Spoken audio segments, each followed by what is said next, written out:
Após um breve intervalo, retomamos nossa sessão, a nossa terceira sessão virtual ordinária de 5 de fevereiro de 2021.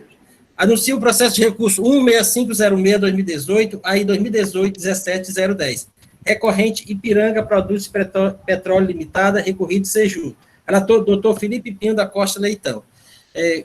Encontra-se na sessão para fazer sustentação oral dos seus resoluções recursais, doutora Bruna Ramos, e também o doutor Biratã Andrade, procurador do Estado. Doutor Felipe Pinho está com a palavra. Obrigado, senhor presidente. Bom dia, reitero, bom dia a todos e a todos. Seja bem-vinda, doutora Bruna. Apesar de ser o último processo, eu acho que você já deve estar se sentindo bem-vinda, mas também reafirmo aqui os votos. O meu processo, presidente, assim como a sessão de ontem, né, é do mesmo recorrente, contudo, é o que sai, diferencia, né? Mas é interessante que o tema é o mesmo de ontem, né? É a omissão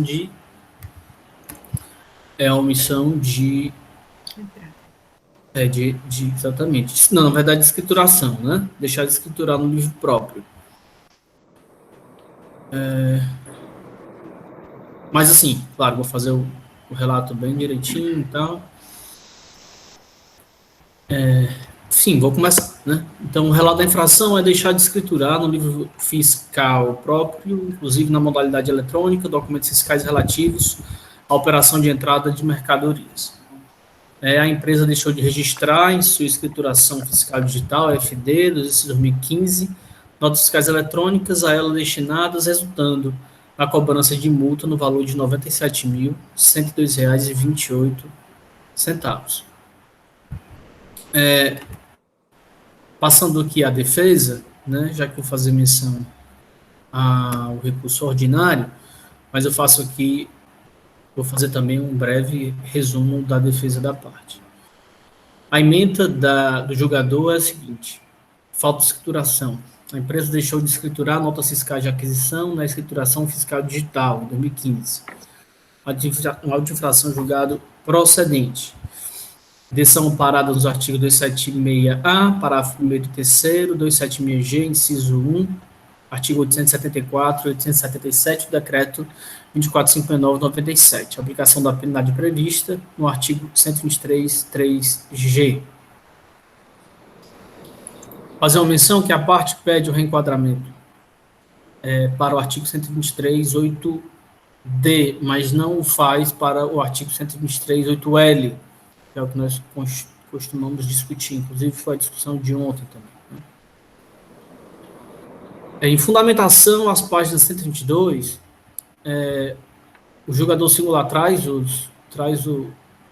a norma fundamentadora da acusação e diz que o lançamento é típico, o lançamento tributário é um típico ato normativo e, como tal, reveste de exigências formais e de atributos peculiares, como a legitimidade. Né? E eu acho que aqui que entra o aspecto da legitimidade que o excelentíssimo procurador se dirigiu no início. Né?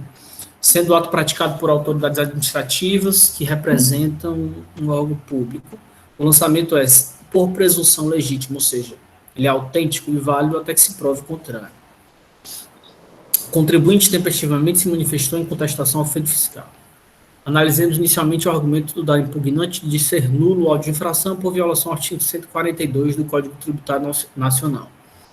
De acordo com a impugnante, a inclusão indevida de notas fiscais no levantamento compromete o feito fiscal, pois expôs não deveriam ter sido objeto da autuação as notas fiscais de números 50.701, 193, 53.040, 214, 53.072 e 215, pois as operações na prática não ocorreram. Após a análise da planilha contida no CD-ROM, que integra os autos e de consulta realizadas junto ao portal da nota fiscal eletrônica, as páginas 96 e 112, constata-se que as notas fiscais mencionadas pela impugnante foram emitidas todas pela empresa Ipiranga Produtos de Petróleo S.A., Rio Grande do Norte, objetivando acobertar a saída de mercadorias para a autuada. Notas fiscais 50.701, 53.040, 53.072, bem como posteriormente o retorno dessas mesmas mercadorias por, abre aspas, erro de faturamento, fecha aspas. As notas fiscais 191, 214, 215, respectivamente, seriam essas notas. No entanto, consultas realizadas junto ao Sistema de Trânsito de Mercadorias, o CITRAN, aí nos autos as páginas 103 a 119, revelam a ausência do registro da passagem das mercadorias referentes às referidas notas fiscais, com exceção da nota fiscal de número 53.040. Todas as demais notas fiscais a que se reporta a impugnante não constam registradas no CITRAN. Quais sejam, né? Aí que faz essa observação o julgador singular. As notas fiscais 50.701, 53.072 e as de retorno 193, 214 e 215. A ausência do registro no CITRAN da entrada e ou saída das mercadorias não se justifica, fazendo com que não seja possível a comprovação da efetividade das operações, ou seja, a real entrada e ou saída das mercadorias. Consequentemente, não é possível acatar o argumento da impugnante que as notas fiscais 50.701, 193, 53.040, 214, 53.072 e 215 não deveriam ter sido objeto de autuação. Cumpre aqui destacar também que a empresa autuada em nenhum momento registrou no portal CIGET o evento operação não realizada, ou seja, a sua manifestação declarando que a operação foi solicitada, mas não se efetivou, deixando de obedecer ao disposto na Instrução Normativa 58/2013. Além disso, a impugnante argumentou também que, ao caso sob análise, descumprimento de obrigação acessória, deve ser aplicado o princípio da ofensividade como pressuposto do jus puniendi, por não ter havido dano ao erário público. A autuação fiscal expôs desarrazoada, desproporcionada confiscatória. Entende a impugnante que deve haver o reenquadramento da penalidade aplicando a multa do artigo 123.8d, em observância aos princípios da razoabilidade, da proporcionalidade e do não confisco. Mais uma vez, manifesto-me no sentido de não acatar os argumentos da parte. Destaque-se, continua o julgador singular, afinal, a natureza objetiva da responsabilidade tributária no sentido de que não depende a infração cometida de intenção do agente ou responsável e da efetividade, natureza e extensão dos efeitos do ato. O contribuinte, ao deixar de escriturar documentos fiscais, infringiu os preceitos contidos em nossa legislação, e que traz o artigo 874 e 877.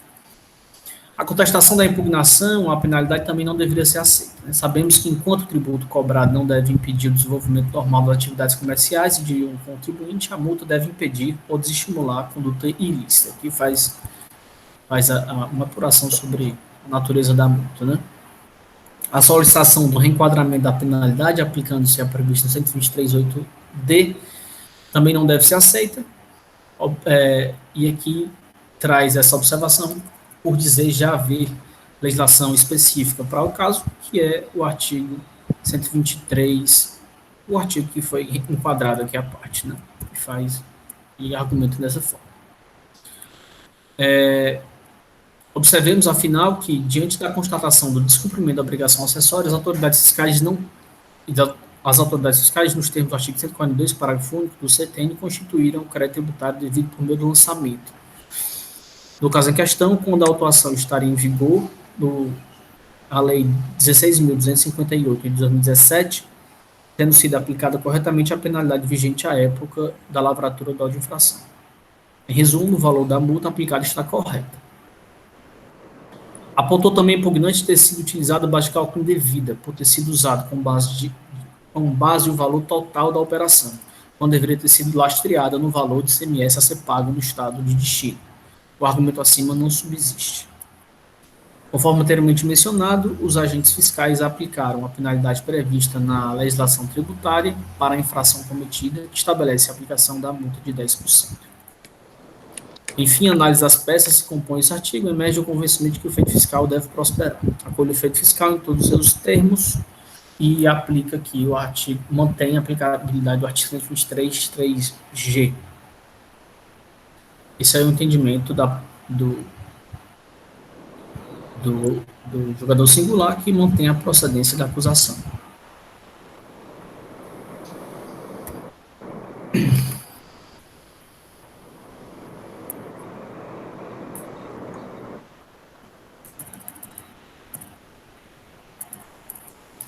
Bem, em suma, a parte vem em recurso, aí eu, enfim, como a doutora Bruna vai se posicionar logo após aqui o meu relato, né, eu faço aqui breve observação do seu recurso, né? A parte pede a reforma da decisão e face à suposta ausência de informação pela recorrente sobre o cancelamento das operações envolvidas nas notas fiscais objeto da autuação fiscal, a inadequação da multa aplicada por ser inadequada e desproporcional, requer um reenquadramento da penalidade prevista para o 123.8D, e aqui Felipe, relator, né, faço uma observação de que há o pedido de reenquadramento para o 123.8D da parte, mas não para o 123.8L. Né? Alega que não for aplicada a penalidade prevista à época da infração e pondera ainda que a base de cálculo utilizada pelo auditor fiscal é indevida para acobertar a multa. E pede a improcedência, por fim, da ação fiscal.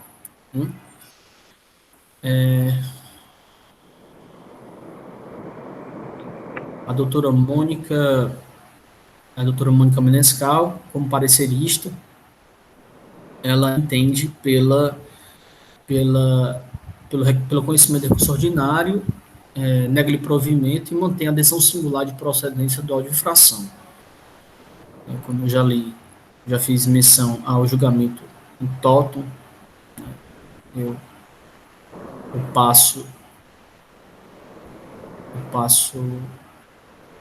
não vou fazer menção específica do parecer, né? Na verdade, vai confirmar o julgamento singular. Mas eu vou fazer aqui só uma observação em relação às notas fiscais, que eu acho interessante. Ela diz que em 5 de 6 de 2018, a empresa apresentou pedido de prorrogação de prazo do citado termo de intimação até o dia 27 de 7 de 2018. Foi concedido.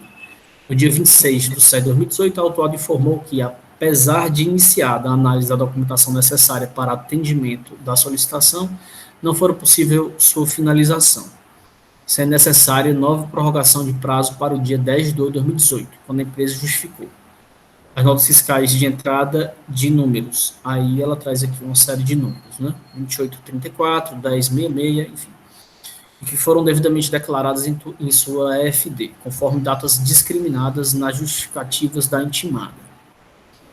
As notas fiscais de entrada de números 26798, 26809 e 821, 2404 e 2405 são notas de entrada de emissão do emitente e, portanto, a obrigatoriedade da escrituração fiscal deverá ser cumprida pelo mesmo, não representando operação realizada pela empresa autuada. As notas fiscais de entrada 49.067, 175, 50.701, essas demais notas fiscais aqui referem-se à operação não concretizadas. Com relação aos demais documentos fiscais relacionados à intimação, a Ipiranga informa que, em decorrência de falha sistêmica ocorrida em época, os mesmos não foram escriturados em sua FD. O auditor fiscal informou que as justificativas apresentadas foram acatadas em parte. Desta forma, a alegação da recorrente de que, face à suposta ausência de informação pela recorrente sobre o cancelamento das operações envolvidas nas notas fiscais objeto da autuação, o auditor fiscal informou que, e aqui vai citar, quanto às notas fiscais descritas nos itens 1, 2 e 3, acima mencionados, as dúvidas em relação às mesmas foram devidas, e esclarecidas e retiradas do rol de documentos pendentes da escrituração fiscal. Vale salientar, que continua a parecerista, que a legislação do ICMS do Ceará prevê a possibilidade dos agentes fiscais, no desempenho das atividades de fiscalização, utilizarem as informações provenientes dos sistemas corporativos, tais como Cometa, Citran, NFE Corporativo, DF e EFD, cujos dados embasam de forma consistente o lançamento. Por sua vez, o decreto 29.041 acrescentou ao regulamento do ICMS a seção 8A, que é da escrituração fiscal digital, que esse artigo 276A, parágrafo 1º e 3º, passou a prever o seguinte, traz aqui o dispositivo que o julgamento singular também traz para basear seu julgamento. Desta forma, pode-se afirmar que a FD compõe-se da totalidade das informações em meio digital da necessidade de apuração do ICMS incidente sobre as operações e prestações praticadas pelo contribuinte, e veio a substituir a escrituração manual. É como cumpre observar que, para a aplicação da multa, o autuante considerou o total de R$ 97.000, né?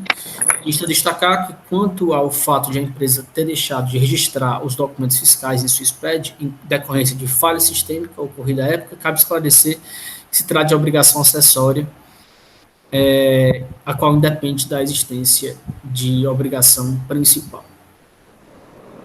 Traz aqui também a inconstitucionalidade, na verdade, a não possibilidade, né, de análise de constitucionalidade por esta corte, né, que está no artigo 48, parágrafo 2º da Lei 15.670, o 15.614/2014, o que nos impossibilita de afastarmos a aplicabilidade de multa que está no regulamento. Né? E aí, dessa forma, a parecerista também entende pelo 123.3G, né? Como faz o jogador singular. Presente, de forma geral, esse é o relato. Né? Eu fico à disposição para demais observações, mas de fato é isso. Me escrevendo, inclusive, para quando pudermos nos posicionar. Obrigado, doutor Felipe Pinho. Seguindo a trilha processual, passo a palavra para o doutor Biratã, procurador do Estado. Obrigado, presidente. Renovando meu cumprimento a todos. Vou ser bem objetivo por dois motivos. Primeiro, porque o nosso querido relator já fez a leitura aí completa aí do parecer, em relação ao qual nós concordamos em todos os seus termos. E segundo, porque essa matéria aqui é recorrente, né? Todo dia nós estamos apreciando esse tipo de autuação fiscal, a gente já sabe até de cor quais são as discussões em torno desse tema. Então, assim, só que, reprisando rapidamente, o contribuinte, ele se surgiu especificamente em relação a algumas notas fiscais que, pelo meu ver, já foram devidamente analisadas pela auditoria fiscal, tanto é que o fiscal, ele fez a intimação do contribuinte em relação às notas fiscais, que ele estava entendendo ali que não estavam escrituradas, notas fiscais de entrada, e a partir da justificativa do contribuinte, aquilo que de fato se constatou que tinha razão, o fiscal já fez a exclusão, né, tanto é que tem relatório explicitando isso. Se efetivamente a advogada da parte trouxer mais algum argumento que uma dessas notas fiscais que não foram aceitas, deveriam ter sido aceitas, a gente pode até reanalisar a questão, mas a princípio essa questão me parece superada, né? É inquestionável a obrigação de escrituração das notas fiscais, aí o parecer faz menção aos dispositivos legais que o obrigam a tal situação.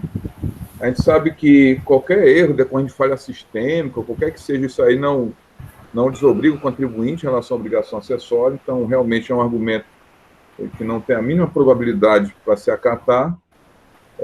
E aí remanesce só a questão da multa, né? Porque aí é a questão objeto dos debates aqui nessa Câmara, onde todos já sabem o nosso posicionamento em relação à aplicação do 103.3G da Lei 12.670, que é uma penalidade específica, e não só em relação aos fatos geradores relacionados à alteração da Lei 16.258/2017. Por quê? Porque, na verdade, a Lei 16.258/2017 apenas deixou ainda mais claro aquilo que já era. Porque, assim, se eu tenho uma obrigação de escriturar notas fiscais de entrada, se muda a forma de escrituração, se era física, passou a ser eletrônica, isso é um processo natural. Então, você diz assim, não, aqui é para escrituração física. Ah, não, mas agora é para escrituração eletrônica. Não. Sempre foi escrituração de nota fiscal, seja na modalidade física ou eletrônica. Hoje você não tem mais a modalidade física. Mas aí, então, assim, até por isso, o dispositivo aqui da nova redação fez questão de ressaltar, inclusive na sua modalidade eletrônica, mas você não tem como fazer essa distinção.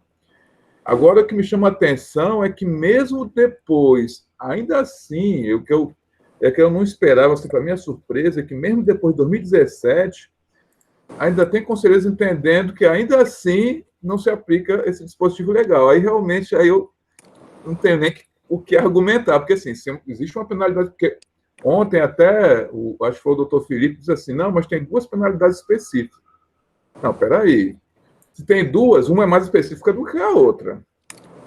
Não é possível, não tem, não, a não ser que as 2 tivessem a mesma, fosse assim, o mesmo texto. Os textos são distintos. Querer dizer que são 2 penalidades específicas, realmente, não, a meu ver, com 1000 perdões, mas a penalidade específica é aquela que todos já sabem que fala da escrituração livre fiscal próprio para registro de entrada, inclusive sua modalidade eletrônica. Mais específico do que isso, impossível. Então, assim, até o advogado de ontem estava assim, não, mas essa questão aí do Bob, do treinador, não se aplica em relação à matéria tributária. Que é isso? Quer dizer que a matéria tributária pertence, embora tenha suas particularidades, mas ela se insere dentro do contexto jurídico, dentro do ordenamento jurídico. Aí eu vou retirar, não, aqui o ordenamento jurídico vai valer para todas as outras questões de natureza civil, penal, tudo mais, mas tributária não. Então, assim, existe o critério do indúbio pro réu, é verdade, é algo a mais a ser considerado, mas isso não exclui a necessidade de nós obedecermos toda aquela questão do ordenamento jurídico quando ela estabelece os critérios de cronologia, né, de hierarquia, de cronologia e de especificidade. É como se, de repente, no âmbito tributário eu tivesse que me abstrair do mundo jurídico como todo, não, aqui é um mundo à parte.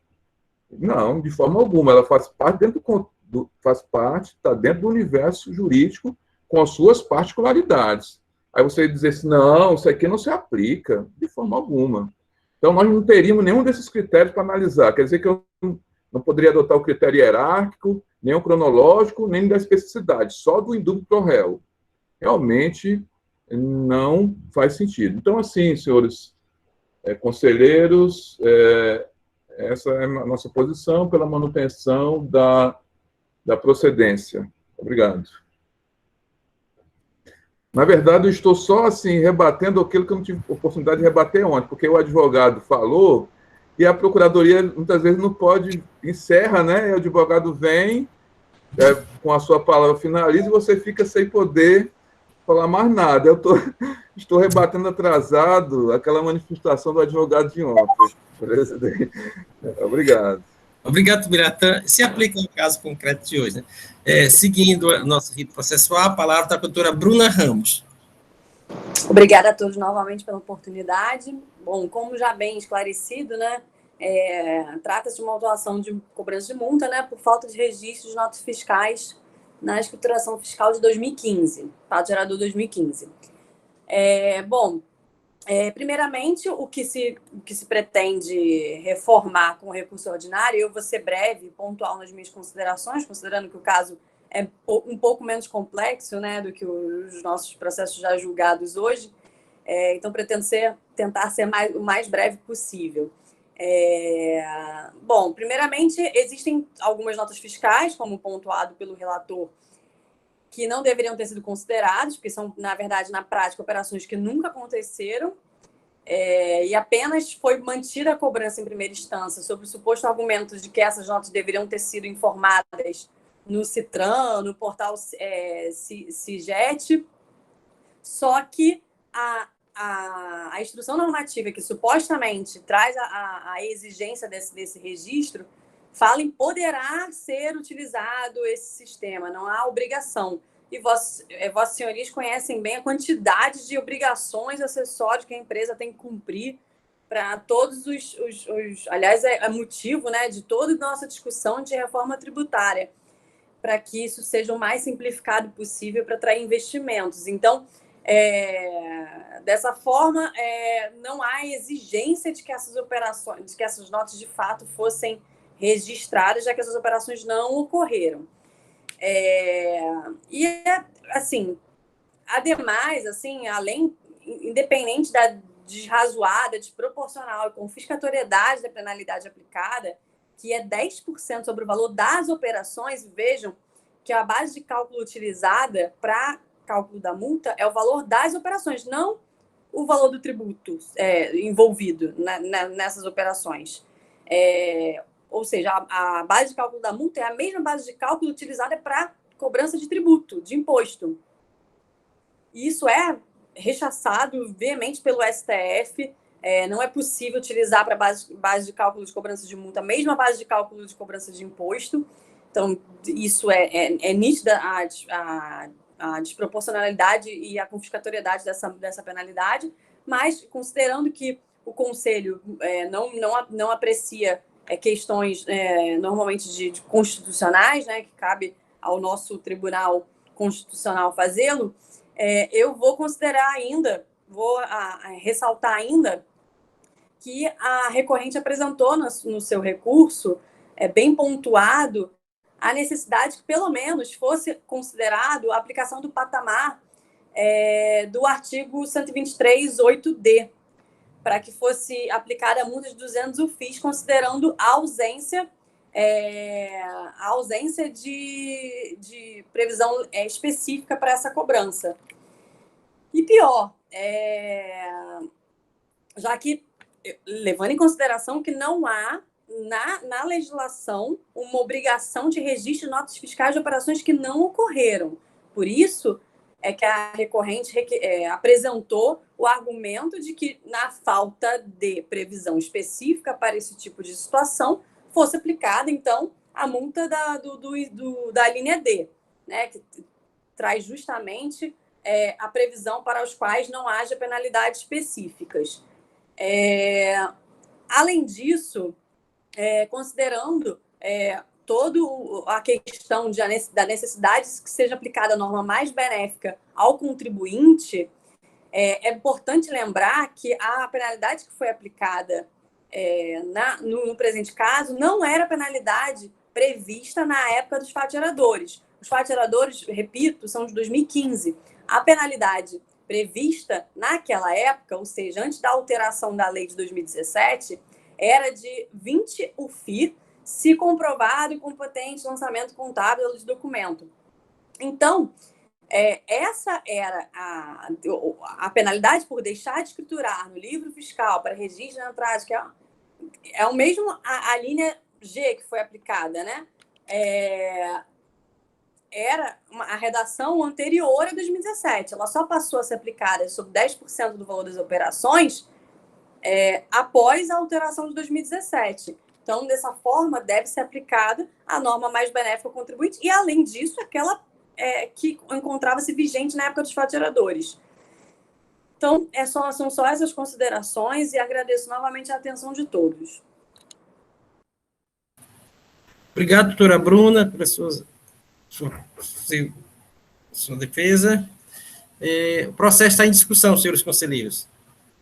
Doutor Filipinho, quer começar a discussão?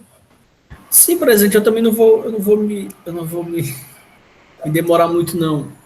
Dizer ao doutor Biratã, ontem eu rebati, eu não sei se você lembra, mas eu rebati o advogado na época, né, de ontem, quando ele disse que pediu venha para discordar do Bobbio, né? Eu não discordo do Bobbio, né? Quem sou eu para discordar de Norberto Bobbio, né? Meu Deus, eu não poderia fazer isso. Eu sigo o Bobbio. E aí, doutora Bruna, para fazer só uma observação, quando o doutor Biratã disse que esse caso retorna muito aqui, né? Inclusive nessa Câmara e na Câmara Superior também. Nesse caso específico, do processo em que Vossa Senhoria defende, existe uma discussão nesta Câmara, em outras câmaras e na Câmara Superior, de que haveria aqui uma possibilidade de aplicação do artigo 123, 3G, né, que é a acusação do processo de Vossa Senhoria, e o artigo 123, 8L, né, que se Vossa Senhoria for ler na letra da lei, aí são parecidos, né? E o que se discute, inclusive, o que se vem prevalecendo na Câmara Superior, é de que esse processo específico, essa acusação é do 123.8L, né? Por quê? Porque se entende, e aí com a venha também, a venha que veio é a venha que vai, do Dr. Biratã, né? Eu entendo que pode haver especificidade em textos diferentes, né? E se a gente for ler o artigo 123.8L, a gente vai ler, sim, uma especificidade, né, e que cabe a gente, a partir do lugar de intérpretes, nesse caso que podemos fazer, utilizarmos de Norberto Bobbio, por exemplo, e escolhermos, no caso aqui, a aplicabilidade, né, de um dispositivo, do dispositivo mais específico, que, do meu ponto de vista, é o artigo 123.8L. Né? Então, assim, doutora Bruna, a gente acaba não indo para o 8D, que seriam outras faltas, né? Porque entendemos que existe, sim, e sempre existiu, né? Desde os fatos geradores do processo de Vossa Excelência, dispositivo específico. Só que existe hoje um dispositivo específico que é mais benéfico para o contribuinte, que é o 123.8L, e aí a gente usa o 112, o CTN, né, ativamente nesse caso aqui, para aplicação do 123.8L. Então, na verdade, eu vou ficar aí, não vou entrar também nos aspectos de fato, que a parte traz, eu nesse caso, somo a procuradoria, né, no caso específico,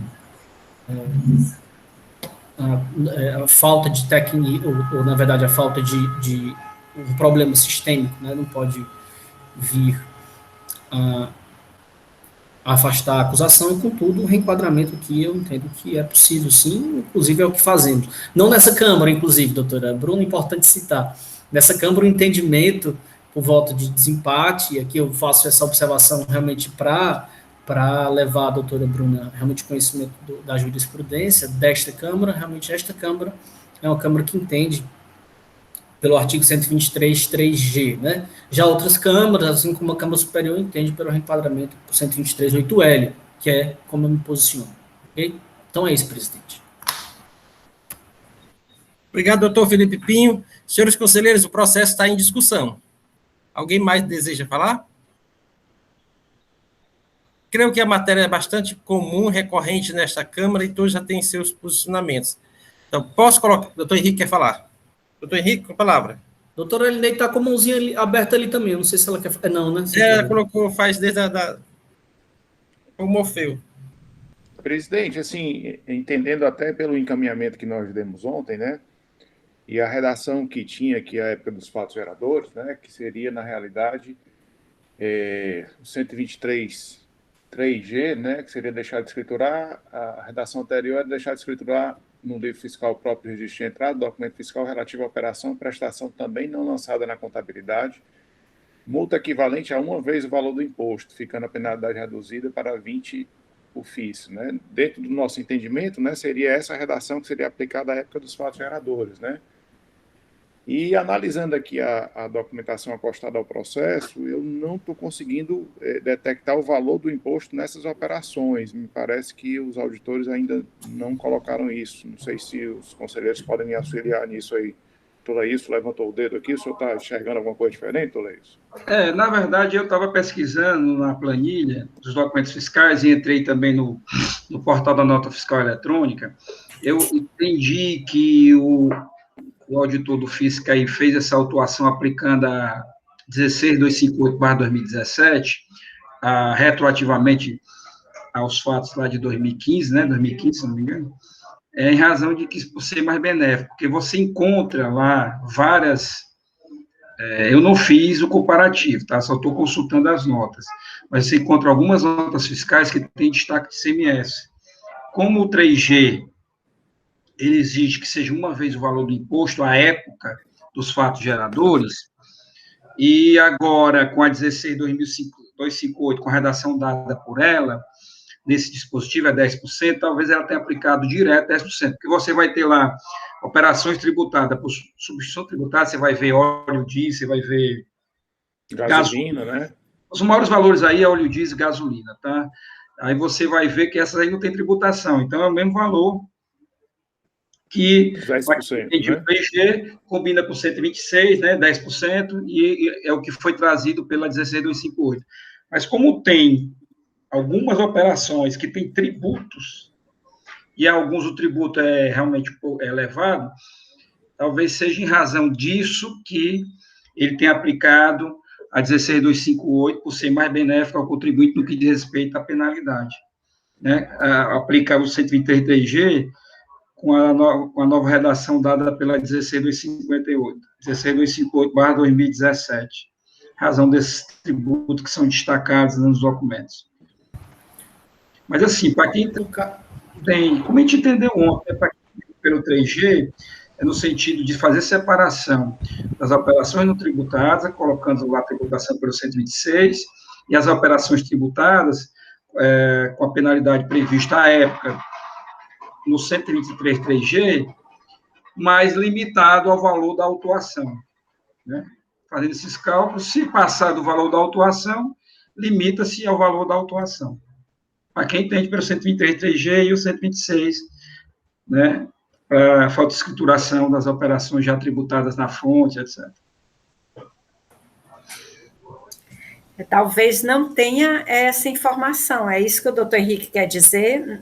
Na planilha não tem, você tem que consultar. A planilha não tem essa informação, entendeu? Diferente do auto de infração que foi julgado ontem, a gente conseguia visualizar esse valor. Aqui teria que abrir nota por nota para saber se eu tenho... muito grande. Eu olhei aqui umas 15 notas fiscais, tá? Eu peguei uma amostragem, mais ou menos, abri no portal do NFE Corporativo, da Secretaria da Fazenda, e não do Ministério da Fazenda, e eu verifiquei, sim, que há, sim, operações que têm destaque do ICMS. Posso até dar um exemplo aqui, deixa eu pegar um aqui, porque eu tenho que me achar que é tanta tela aberta que quando eu vou... Estou mais perdido do que segue em tiroteio. Tem hora que... Deixa eu ver aqui onde foi que eu vi. Pronto, deixa eu ver aqui onde eu fiz essa pesquisa. Foi lá aqui no... Eu vou dizer uma nota fiscal, um exemplo aqui que eu vou dar. Deixa eu ver se essa aqui que está aberta aqui... Não, essa aqui não tem o tributo. Mas eu vou dar um exemplo aqui de uma que eu vi. Só um minutinho, por favor. Deixa eu ver essa daqui.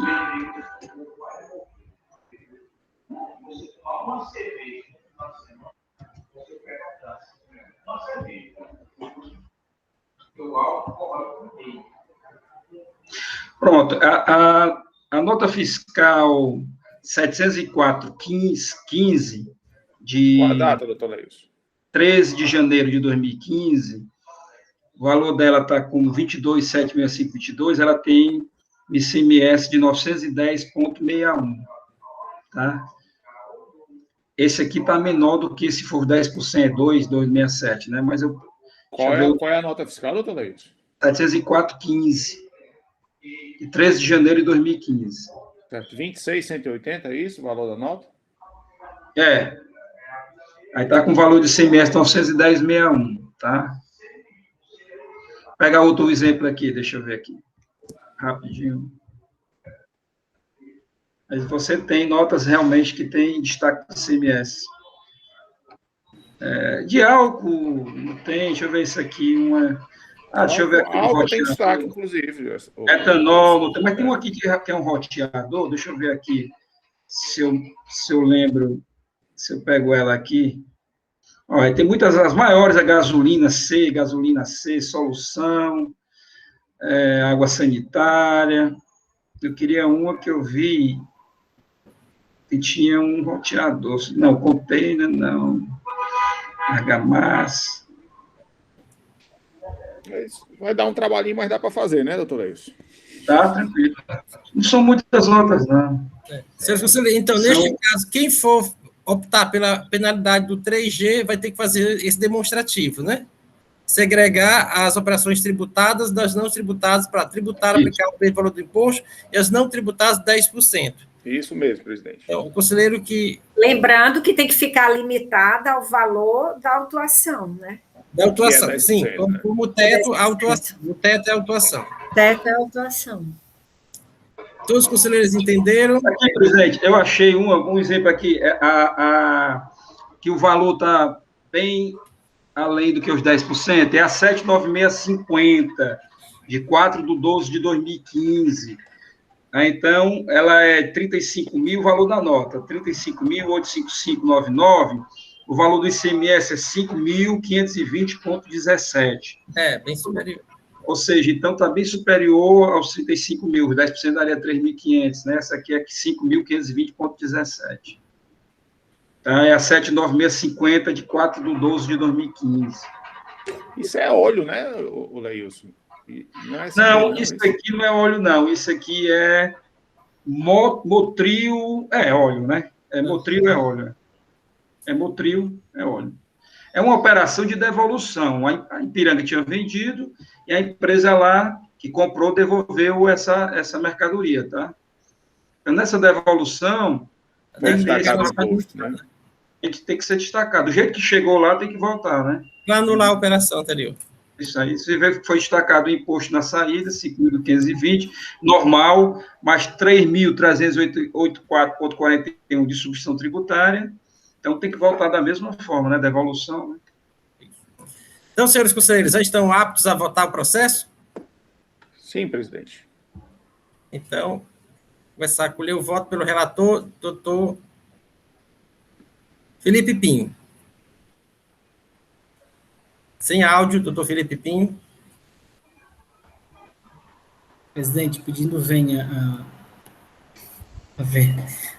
muito bom, pedindo venha aqui aos posicionamentos contrários.